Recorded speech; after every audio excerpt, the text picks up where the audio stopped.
شاہ اسماعیل شہید اور مولانا عبدالحی بڑھانوی رحمۃ اللہ علیہ بہت بڑے عالم تھے، شیخ الاسلام ان کو لکھا جاتا ہے۔ یہ دونوں بیعت تھے سید صاحب سے، سید احمد شہید رحمۃ اللہ علیہ سے، اور شاہ اسماعیل شہید تو استاد بھی تھے، پھر بھی ان سے بیعت تھے اپنے شاگرد سے۔ ایک مرتبہ ان دونوں حضرات نے سید صاحب سے کہا کہ جی چاہتا ہے کہ ایسی نماز پڑھیں جیسے صحابہ پڑھا کرتے تھے۔ آئے سمجھ میں؟ ہم لوگوں کی تمناؤں کا اور ان کی تمناؤں کا معیار الگ الگ ہے۔ ہماری تمنا یہ ہے کہ ہمارا مکان ایسا بن جائے جیسے فلاں آدمی کا مکان ہے، ہم کپڑا ویسا پہنیں جیسا فلاں آدمی پہنتا ہے، ہمارے گھر میں کھانے کا معیار ایسا ہو جیسا فلاں کے گھر میں ہے، ہمارا عہدہ ایسا ہو جیسے فلاں آدمی کا ہے، ہمیں شہرت ویسی ملے جیسے فلاں کو ملی ہے۔ ہماری تمنائیں یہ ہوتی ہیں، ہم اپنے حصے کا کام نہیں کرنا چاہتے، انعام لینا چاہتے ہیں، ایسے نہیں ملتا۔ اور وہ اپنے حصے کا کام کرتے تھے، انعام کی فکر نہیں تھی، انعام تو بس اللہ کے یہاں لینا تھا۔ تو تمنا یہ ہے کہ صحابہ جیسی نماز پڑھیں۔ سید صاحب نے کہا کہ ٹھیک ہے، عشاء کے بعد تشریف لائیں۔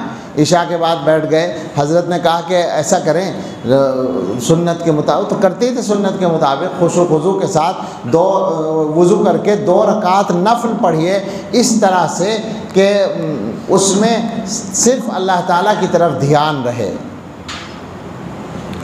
دونوں حضرات چلے گئے اور نماز پڑھی، 2 رکعت پڑھی، سلام پھیرا، اور دل میں یہ احساس ہوا کہ یہ اچھی نہیں پڑھی گئی، جیسی پڑھنی تھی ویسی نہیں ہوئی، لہٰذا دوبارہ نیت باندھ لی اور زیادہ خشوع خضوع کے ساتھ پڑھی۔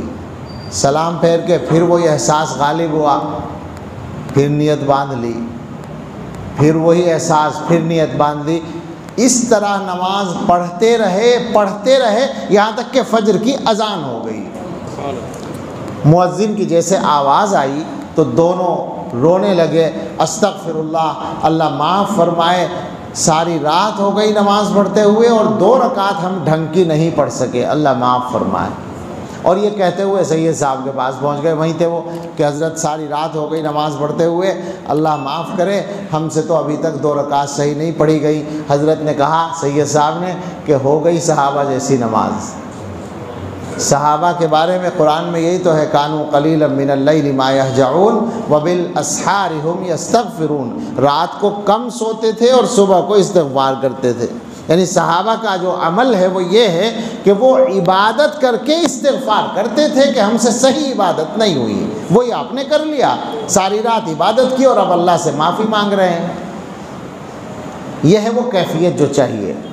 ہم لوگوں کا کیسے بنے گا یہ کام؟ ہمارا قصہ تو ایسا ہے کہ ہم تو گناہ کر کے اللہ سے استغفار نہیں کرتے، وہ عبادت کر کے اللہ سے استغفار کرتے تھے۔ تو ہمیں تو بدلنے کے لیے بہت محنت کی ضرورت ہے، اور وہ محنت یہی ہے جو ہمارے بزرگوں کے سلسلوں میں کرائی جاتی ہے۔ اس کا مقصد یہی ہوتا ہے کہ دلوں کی کیفیت